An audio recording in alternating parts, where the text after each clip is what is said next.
Yo, what's good, people? It's your boy True TV here. And as you well know, that is game 2 of the NBA Finals tonight. Very disappointing game, last game. Very disappointing loss. And I'm expecting a lot better from everybody on my team. Especially my boy number 1 over there, the Frenchman. We're going to need an alien invasion tonight. An alien invasion is needed tonight in San Antonio, Wembanyama. I hope you know. I hope you know. Anyway, I made this video yesterday that's only about 6 minutes talking about the next Spurs game. So I'm just going to react to it quickly and then talk over it a little bit. And yeah, get into it, man. Ain't even going to lie. I ain't even going to lie to you. I'm very, very disappointed in what I saw yesterday from the San Antonio Spurs. I'm very disappointed. Obviously, everybody knows that we've gone one game down. The Knicks earned the win in some ways. I feel like we threw it away. We threw it away. We had a 14-point lead. We didn't even play well. That's another topic to get to. But we didn't even play well. We had a 14-point lead and we threw it away. Facts. We threw it away. It's naive. It's young. It's what I've seen before from these Spurs. You know, we're not flawless at all. Not flawless at all. It's crazy because I've been saying this throughout the playoffs. Like, when I watched the Timberwolves series, when I watched the OKC series, I'm watching the Spurs win games sometimes, and it's like, we shouldn't even win this game.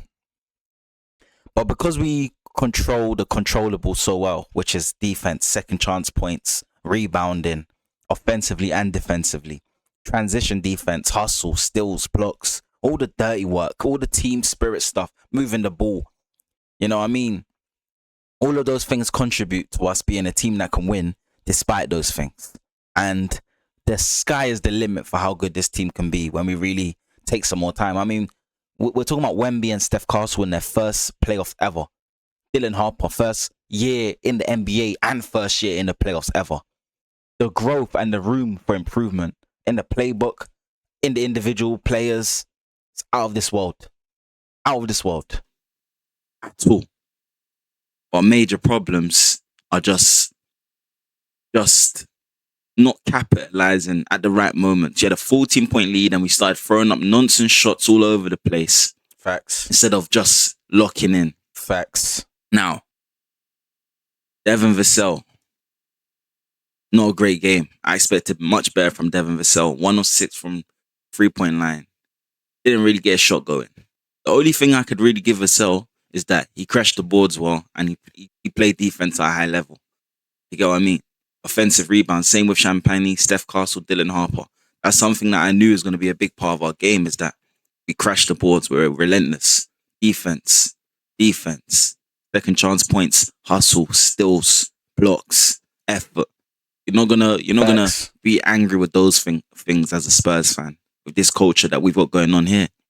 But at the same time, that's not enough. This is the NBA Finals. Devin Vassell wasn't good enough. D Fox, that's the biggest issue here. I should have spoke about him first. D Fox, 0 of 4 from the 3-point line, 3 of 13 from the field, 7 points in it. In a game 1 of NBA Finals. Costly turnovers, 5 assists, but costly turnovers. Even the one to start the 4th for no reason. It's supposed to be the vet. D Fox letting us down. D Fox, you owe us a lot tonight. D Fox, you owe us a game. D Fox, you owe yourself a game. You owe yourself a game. That was horrible. That was a horrible game 1. Mr. All-Star. Sort that out. Sort that out. D Fox tonight. No pressure, but pressure, brother. You better perform. All jokes aside. D Fox not good enough.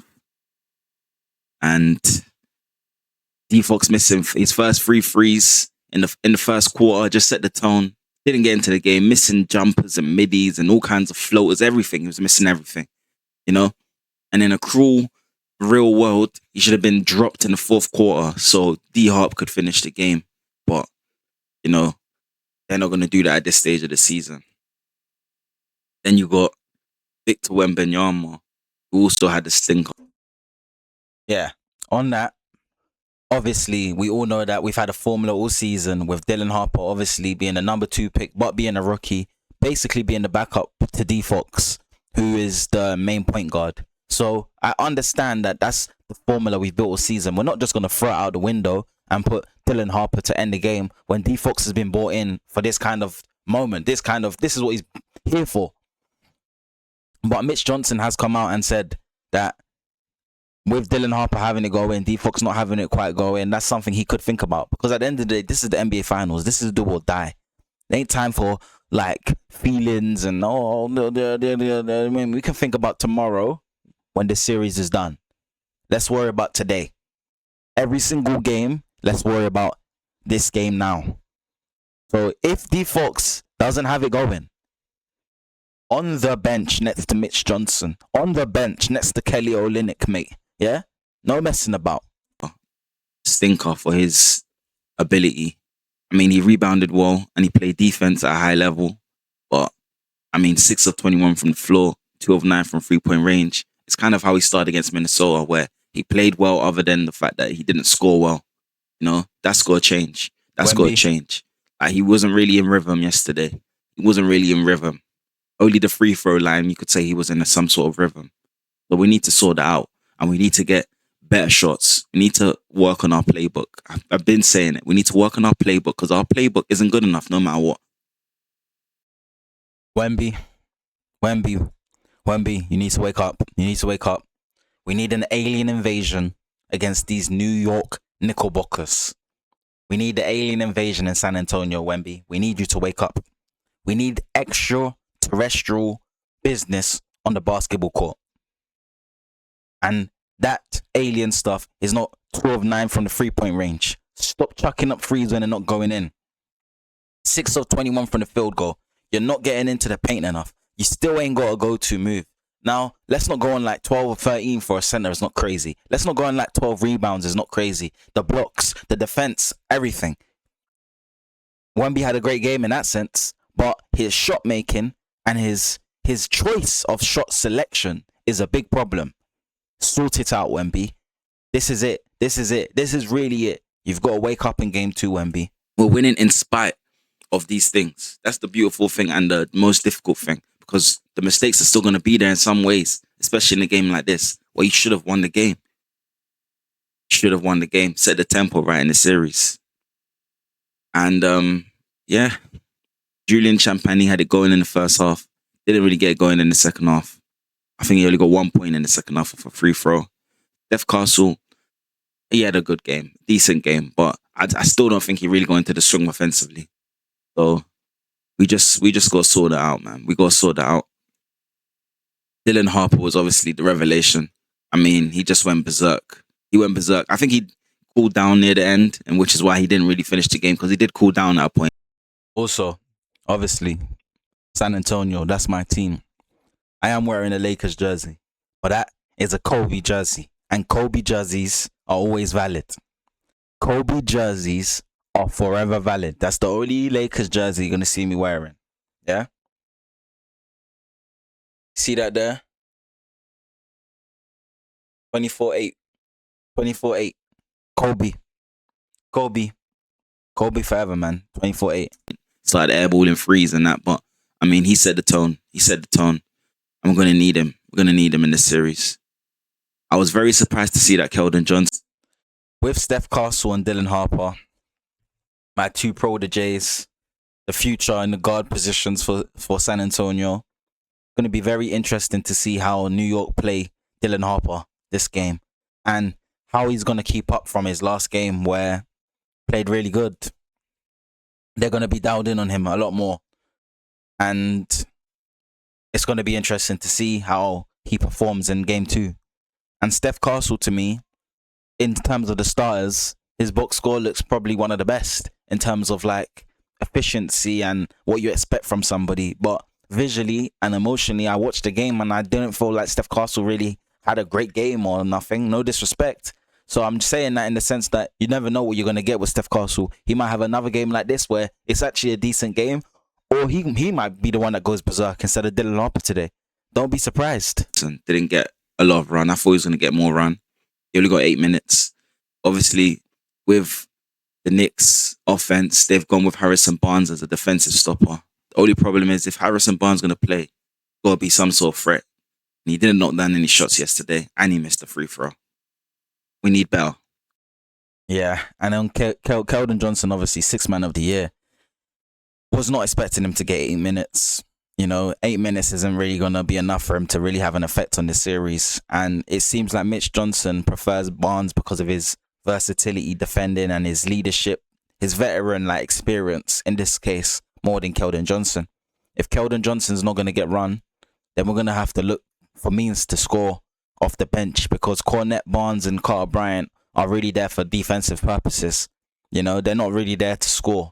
So that means that it's all going to be on Dylan Harper's shoulders off the bench to score at that point.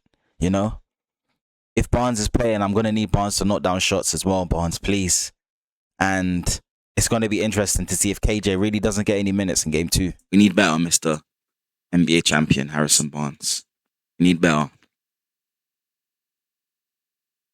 They made more field goals than us. They had a better field goal percentage. We both hit 11 threes. We shot terrible 25.6% from the free throw Horrible percentage. They had 30. They made up their free throws. We didn't really. They out-assisted us, outstilled us, and we dominated the turnovers. It's just statistically you can just see, man. And like I said, watching it, it was like that. It was like that. So congrats to the Knicks going 1-up. It's a 7-game series for a reason. So we're gonna find out if you're really who you say you are. But I'm just very disappointed with the Spurs, man. Very disappointing. And we need to bounce back tomorrow. Game 2 is a must. And I don't even mind going to New York 1-1 because I'm not really afraid of that environment. I just need to see these players play with confidence at home again. That's what we need. But that's what it is right now, man.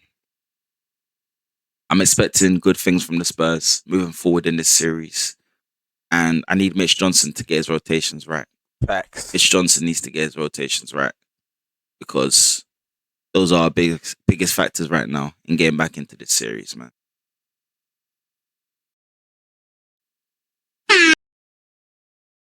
Game 2 today, man.